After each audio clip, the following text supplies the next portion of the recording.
Olá, meu nome é Fernando Sabiatalo, sou presidente da Associação Brasileira de Medicina de Urgência e Emergência, professor com doutorado pela Universidade Federal de São Paulo, e esse é o segundo vídeo que nós postamos no canal na tentativa de ajudar alunos de medicina do país inteiro e médicos que trabalham na urgência e emergência sobre um assunto que é muito importante, que é o assunto de ventilação mecânica.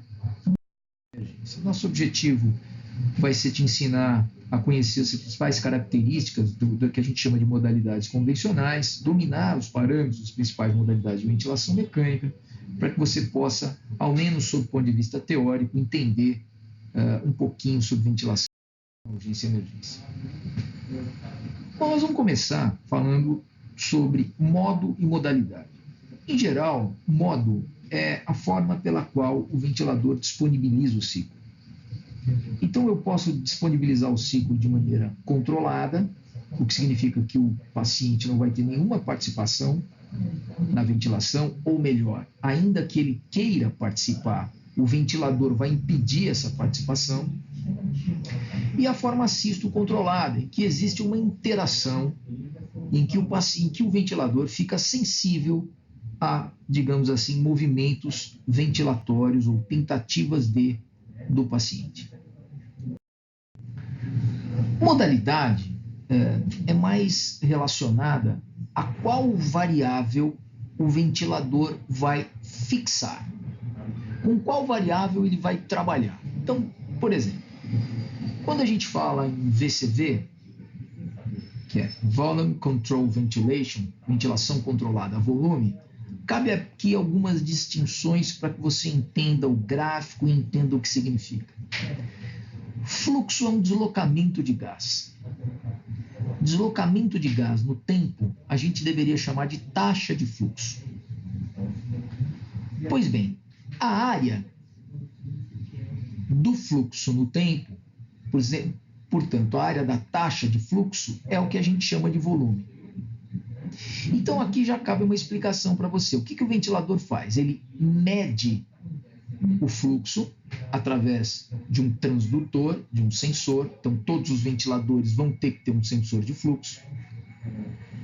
Ele mede a pressão através de um sensor, de um transdutor de pressão. Todos os ventiladores vão ter um transdutor e um sensor de pressão. E o volume ele calcula fazendo a área do fluxo no tempo. Bom, como eu tenho sensores, eu consigo desenhar isso em tempo real. Ora, isso chama gráfico. Então, o que você está vendo aqui é um gráfico, onde aqui se abre a válvula inspiratória. A válvula inspiratória gera um fluxo de acordo com aquilo que foi ordenado pelo operador. Então, aqui ele pediu 40 litros por minuto. Ótimo, abre-se a válvula, gera 40 litros por minuto.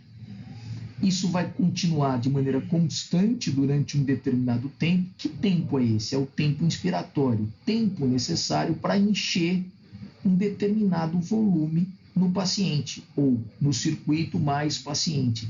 E isso foi determinado como VT, Tidal Volume, volume corrente de 750 ml pelo operador. Ora, quando essa área completar 750 ml, eu fecho a válvula INS e abro a válvula EIS. Bom, como o sensor está enxergando aqui um gás em direção a ele, ele vê um vetor positivo. Como é a fase expiratória e é o mesmo sensor, ele vê alguma coisa contrária ao que ele estava vendo antes, obviamente. Portanto, o desenho fica negativo. E isso daqui é o fluxo expiratório, e esse é o comportamento do fluxo expiratório do paciente. Dessa forma, a gente descreveu para você a curva de fluxo no tempo, que aqui é especificamente quadrada. Isso aqui parece um quadrado e o fluxo, a taxa de fluxo é constante durante a fase inspiratória. Poderia ser ascendente, descendente, poderia ser outra forma de onda, porém padronizada, controlada pelo equipamento. Então, na verdade, talvez um nome melhor seria ventilação controlada a fluxo, ou melhor, o fluxo é controlado pelo equipamento. O que é o volume? O volume é a área do fluxo no tempo. Está bem entendido aqui, pessoal, o gráfico de fluxo no tempo com onda quadrada? É disso que se trata.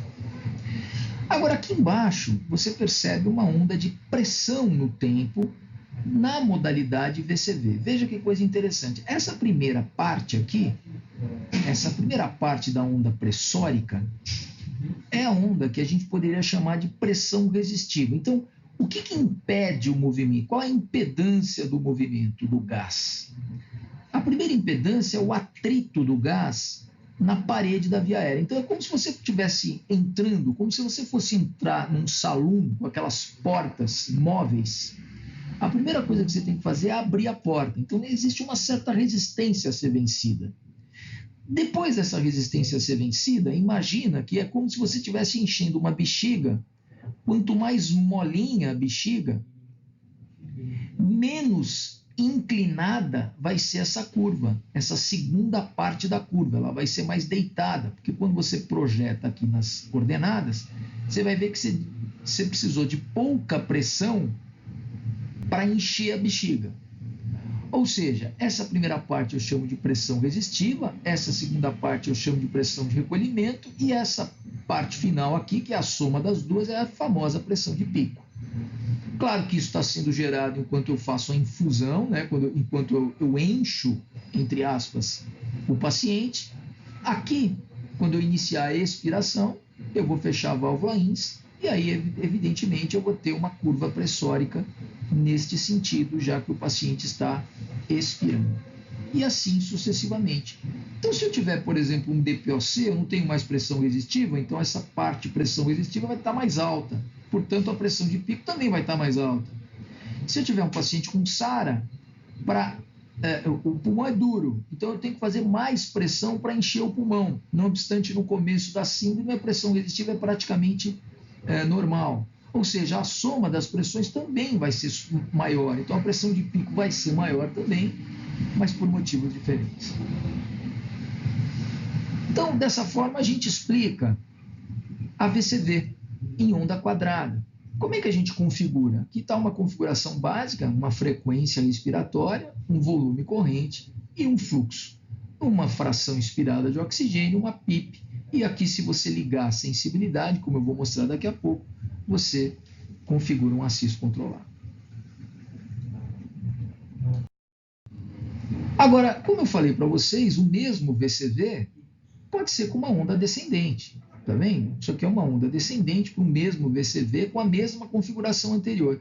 Sabe o que acontece? Acontece que o pico de pressão ele é um pouquinho menor do que a onda quadrada. Daí, alguma vantagem em ventilar pacientes que são suscetíveis a elevações muito altas da pressão das vias aéreas, com suscetibilidade a barotrauma, talvez você utilizar as mesmas configurações, mas uma onda descendente. Então, isso daqui, pessoal, é a interface de um ventilador com o operador. Veja que é fácil. Aqui em cima, ó, do lado esquerdo, verdinho, está o modo que você está ventilando. É claro que se você apertar aqui, porque todos os ventiladores atuais são touchscreen, é uma tela de cristal líquido, quando você aperta, aparece todas as modalidades para que você, eventualmente, mude a modalidade da forma que você quiser. E a configuração do VCV é simples, pessoal, é muito simples. E ela é orientada pelo próprio ventilador. Então, quando você abre o ventilador, na forma de modalidade, ele vai falar assim, coloca um volume para mim, coloca uma frequência para mim, coloca um fluxo para mim. Ou seja, você não precisa decorar. A VCV precisa de um volume, de uma frequência, de um fluxo. Agora, como é que se coloca volume? Bom, você precisa lembrar que o volume corrente não é baseado em peso em quilos. Na ventilação mecânica não interessa o peso em quilos do paciente. Naturalmente, um paciente de 150 quilos, eu não vou ventilar com 8 ml por quilo de peso. Isso daria 1 litro e pouco. Eu vou ventilar o paciente em ventilação mecânica baseado na sua estatura e no seu sexo. A partir disso, a gente faz uma equação e essa equação dá um valor. Esse valor é chamado peso predito. O que é peso predito? É o peso que prevê a capacidade pulmonar total. Então, isso é muito importante. Na VCV, quando você for fazer uma prova, quando você for ventilar um paciente, alguém tem que te dar o peso predito, ou peso ideal, que é o peso que se baseia o indivíduo em relação à sua capacidade pulmonar total, que se relaciona com a sua estatura e com o seu sexo. Frequência 12 a 18, porque nós não estamos falando aqui, por enquanto, de nenhuma doença do aparelho respiratório. E o fluxo? O fluxo você pode usar um valor de base, um valor básico, para você começar no paciente normal. Seria alguma coisa como a ventilação minuto, ou seja, a multiplicação do volume corrente vezes a frequência, eu daria, por exemplo, aqui 6 litros, vezes 5 ou 6. Então, você teria nesse paciente aqui em torno de 35 litros de fluxo. Então, você pode começar assim, repito, como é que a gente poderia começar num paciente que não tenha nenhuma alteração importante no aparelho respiratório? Você pode fazer a ventilação minuto, que é volume vezes frequência, e multiplicar isso por 5 ou 6, para começar. O PIP fisiológico, nós não estamos falando de doença nenhuma, 3 a 5 centímetros de água no adulto. Uma FO2 que vai depender do estado clínico do paciente. Você pode, por exemplo, se não tiver nenhum fator de confusão, olhar pelo oxímetro. Se o oxímetro estiver funcionando perfeitamente, você pode estabelecer uma FO2 baseada nisso. E uma sensibilidade. A sensibilidade, que é o trigger aqui, você identifica coloca uma pressão, que significa que um determinado gradiente gerado pelo paciente abaixo da PIP vai ser capaz de disparar a válvula inspiratória. Por exemplo, se você colocar 2 centímetros de água, se o paciente gerar um gradiente de 2 abaixo da PIP, ele vai disparar o equipamento. E isso chama CIS controlado. Perceba que aqui a sensibilidade está desligada e por isso o paciente estaria numa modalidade controlada. Então, pessoal, é simples. É claro que o desenho vai mudar, mas a ideia é sempre a mesma. Qual é a onda de fluxo? Qual é o tipo de fluxo? A onda. Aqui está a onda descendente. Repito, você poderia colocar onda quadrada, você poderia colocar onda senoidal, enfim, onda ascendente, etc. Ok? Aqui exemplos de gráficos. Então, está aqui uma onda quadrada de fluxo, aqui está a pressão resistiva, aqui a pressão de recolhimento elástico, aqui a pressão de pico. Essa barra vertical representa o fim da inspiração, aqui a expiração começa. Evidentemente que isso daqui é o gráfico de volume. Perceba que como a onda é quadrada e constante, tem um aumento constante de volume até chegar ao valor que foi colocado pelo operador. Então, o paciente expira. Aqui foi feita uma pequena pausa. Eu posso fazer uma pequena pausa na VCV. Se eu fizer uma pequena pausa, eu vou ter aqui uma onda quadrada, terminou a inspiração, agora eu faço uma pausa, isso distribui melhor o fluxo, privilegia trocas gasosas, eu posso fazer pequenas pausas, 10 a 20% do tempo inspiratório total, e aqui começa a expiração. Então veja que aqui houve uma pausa. Se tem uma pausa, o que acontece com a pressão? Ela cai, porque a pressão resistiva ela só existe com deslocamento de gás. Se eu não tenho deslocamento de gás, cai a pressão. Veja que aqui houve uma queda da pressão. Aqui o volume foi retido e aqui começa a expiração. Para que pausa? Exatamente para isso. Para melhorar a distribuição do gás e privilegiar trocas gasosas. Veja que aqui, num exercício rápido, se o operador aumenta o fluxo, veja, eu aumentei o fluxo, aumentei a taxa de fluxo. Aumentei a taxa de fluxo, não ficou mais rápido para entrar o mesmo volume? Então a base diminui, ou seja, eu diminuo o tempo inspiratório. Isso daqui é o tempo, pessoal. Se eu aumento o fluxo, eu diminuo o tempo inspiratório. Mas eu não aumentei o deslocamento de gás, não teve mais atrito com a parede da via aérea, então aumenta a pressão de pico, porque aumenta a pressão resistiva. E, por outro lado, esta curva de volume, como o volume é mais rápido, ele fica mais inclinado, né? Porque eu consigo encher o mesmo volume mais rapidamente, porque eu aumentei o fluxo. Ou seja, quando o operador aumenta o fluxo, ele aumenta a pressão de pico e diminui o tempo inspiratório na VCV.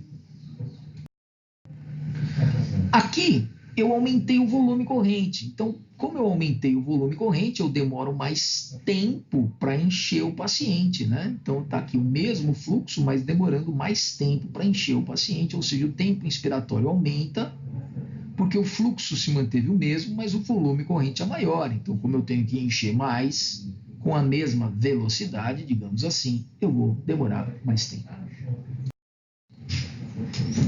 Agora, uma outra coisa que você pode ver também na ventilação mecânica, e principalmente no gráfico, é a parte expiratória do gráfico de fluxo.